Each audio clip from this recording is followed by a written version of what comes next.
Welcome to Matters Financial and Geopolitical from a Frontier. Thank you as always for stopping by. Let me also tell you that I have an evening show 8 to 9 p.m. on Metropole TV called The Smart Investor. And you can find us on GoTV, on Signet Free to Air, and we'll soon be on DSTV.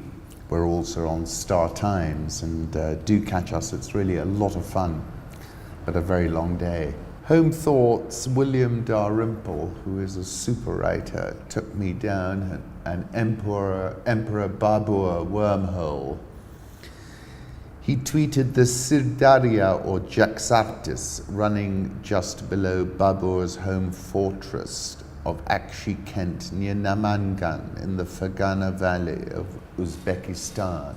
And he, of course, wrote a contemporaneous autobiography called the Baburnama, and it's an incredible book. I read it in translation a couple of times. The text itself is also fascinating. In 1494, in the province of Fergana, he writes, "In my 12th year, I became king." So he begins his chronicle, the Baburnama. Fruit grows well there. Its pomegranates, which I love, are renowned for their excellence. People talk of a Kujand pomegranate as they do of a Samarkand apple. Just now, however, Margilian pomegranates are the ones in much demand. Kandi Badam, village of the almond, is a dependency of Kujand. Though it is not a full-fledged township, it is close to one. Its almonds are excellent, hence its name. They are all exported to Hormuz or to Hindustan. I like this. There is a tomb at the spring. I had a rock at the side of the spring shaped, and these 3 couplets inscribed on it. I have heard that Jamshid the Magnificent inscribed on a rock at a spring. Many men like us have taken breath at this spring and have passed away in the twinkling of an eye. We took the world by courage and might, but we could not take it with us to the grave. Then he falls in love, not with a woman, but with a man. And in that frothing up of desire and passion, and under that stress of youthful folly, I used to wander bareheaded and barefoot through street and lane, orchard and vineyard. In a few months, according to the much later perspective of the memoir, Babur got over what he termed this youthful folly. One group drank alcohol, not realizing that at the other end of the boat, others ate hashish. Babur knew there would be trouble and tried unsuccessfully to keep the 2 groups apart. At less riotous parties, poetry, music and dance were the regular entertainments. Guests were expected to try their hand at original poetry, though Babur found little merit in most of what was produced, including some of his own. The Baburnama is an autobiography of Zahiruddin Muhammad Babur. It's one of the true marvels of the medieval world. It really is. And this is a very famous story. In 1530, Humayun, Babur's beloved eldest son and heir apparent, was stricken by a fever. He was brought immediately to Babur's court at Agra, but despite the best effort of the royal physicians, his condition steadily worsened.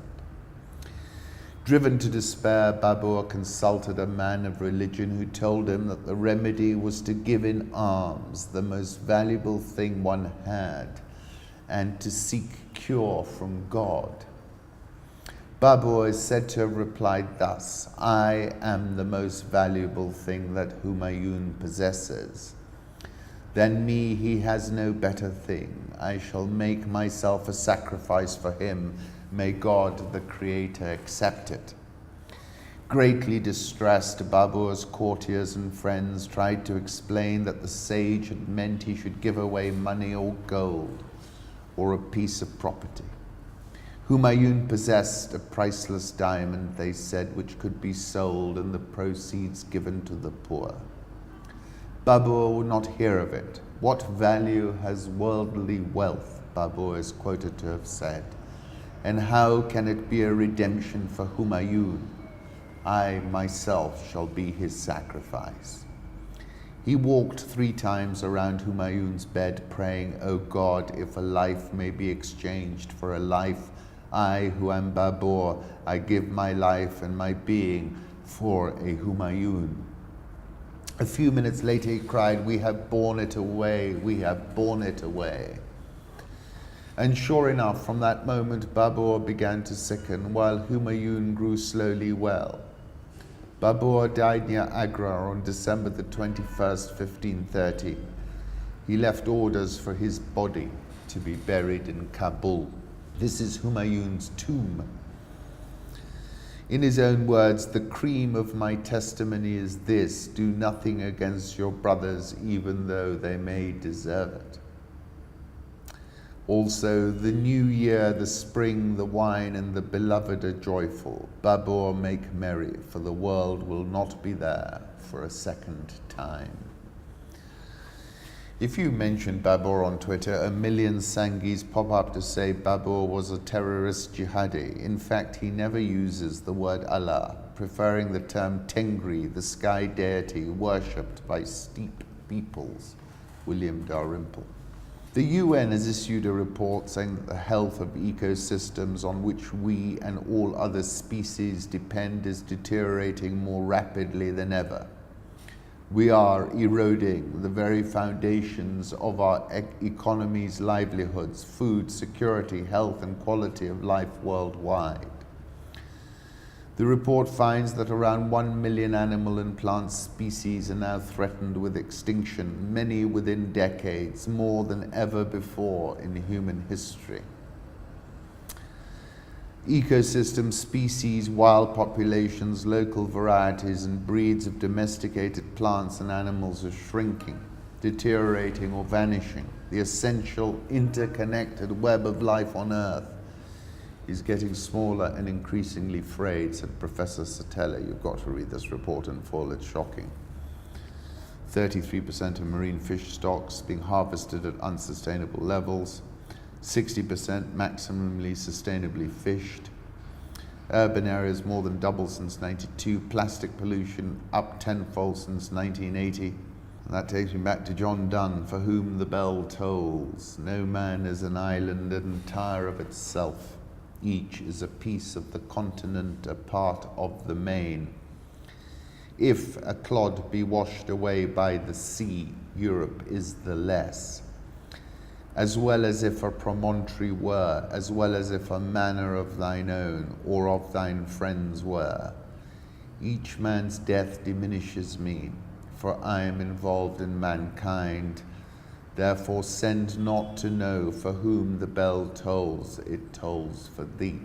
I like this photograph from Daphne Sheldrake. Just elephants, females, also tend to remain with their natal family for life. They are also surprisingly democratic. Individuals will vote to decide where they want to go. Isn't nature amazing?